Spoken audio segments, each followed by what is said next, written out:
Hello again, and welcome back to another one. And today we have a couple of topics to cover, including a quick walkthrough on how critics are reviewing Kanye West's latest album that they believe is the lowest point in Kanye's career so far. And I'll use this as a great case study to why critics have never rated Eminem's album highly, and I'll explain why in a bit.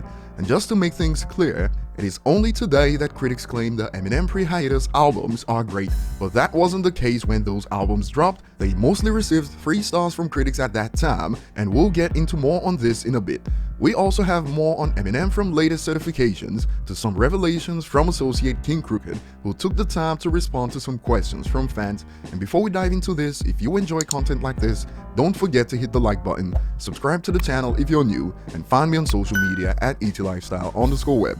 So we'll start with the latest Milestone, and although we know that Shady/Interscope aren't planning to update Eminem certifications anytime soon, we often get updates on the latest songs and albums eligible for certifications. And the latest is this: Eminem's Godzilla featuring Juice WRLD is now eligible to be certified as 5 times platinum in the United States, selling over 5 million in the country.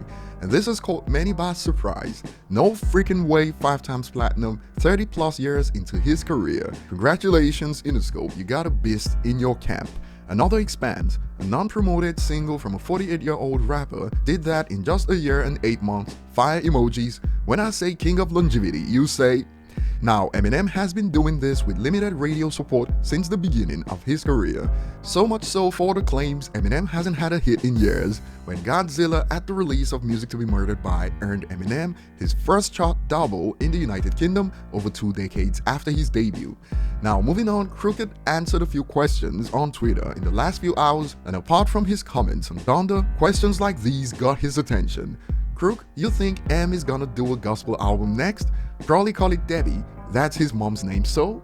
And Crook's first reaction was, say what now? And minutes later he expanded, I don't think so, respect though. Perhaps the user was trolling, but the next one that got his attention was quite revealing. The user asked, Crook, what was the first Eminem song that you heard, and was it at that moment you knew he was a great lyricist? Crook answers, I first heard him on the radio freestyling on the Wake Up Show with Sway and King Tech around 99, I think. I knew it was ill after that. I say this is revealing because months ago, when Crook included Eminem in his list of greatest rappers, he got called out by some that he only listed Eminem because he's his boss, but this shows it goes way back to the late 90s. Now, before we get to what critics think about Donda, commercially the album looks to have crashed the dreams of Halsey getting a #1, this time with a 3 times multiplier, a report goes.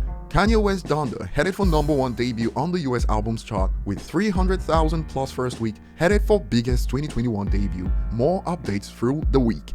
If this is accurate, then I believe it's a good thing he released before Drake's CLB, since more is expected from Drake, but we'll wait and see. And looking at the promo that Donda got, a user stated, please do a rollout as good as Donda. And this was met with a resounding no, since Donda had several delays during the promo period. Now that the album is out, according to Metacritic that keeps track of aggregate critical reception, Donda is now rated Kanye's worst album in his career so far. And I'm not done listening to the album yet, perhaps this weekend, but I decided to take a look at some of the scores, and this stood out, a 0 from The Independent. And I thought to myself, how is this possible? And here's an excerpt from the review. By involving Manson, West has made this impossible. Donda leaves a sour taste that no number of good beats, gospel choirs, or church organs will cleanse, 0 stars. Manson's inclusion sparked outrage before it was out, and as you can see, that alone led to 0 stars for Kanye.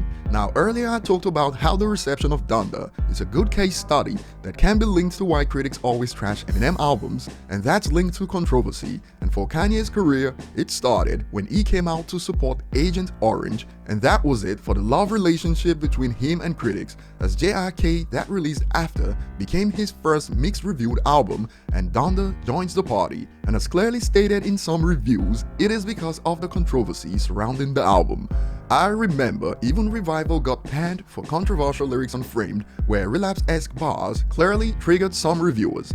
Framed is more pointless shockbait with lines like, when modern females better pay attention to these details or you could be derailed, and it includes one of those dumb voices it seemed like he'd been wise enough to give up years ago. If a bar like that is enough to trigger someone reviewing an Eminem album, a rapper who was already mainstream for nearly 2 decades at that time, we can all agree that that reviewer had no business reviewing an Eminem album. So in essence, whether it's controversy sparked on wax or from real-world events, regardless of how an album sounds, expect points to be deducted by reviewers, something guaranteed on an Eminem album, hence why you don't often see 5 stars across the board for Eminem. And now some Kanye fans have reacted.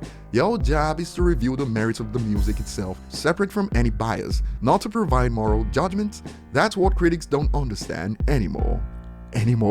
I believe Eminem fans have known this is commonplace for decades now, but over to you guys, do you believe controversy surrounding the music should be the focus of reviews? Some agree, like, this is how you take a stand against people with no decency. Great review, and I applaud your ethics on this. Share your thoughts below, thanks for watching, and see you on the next one.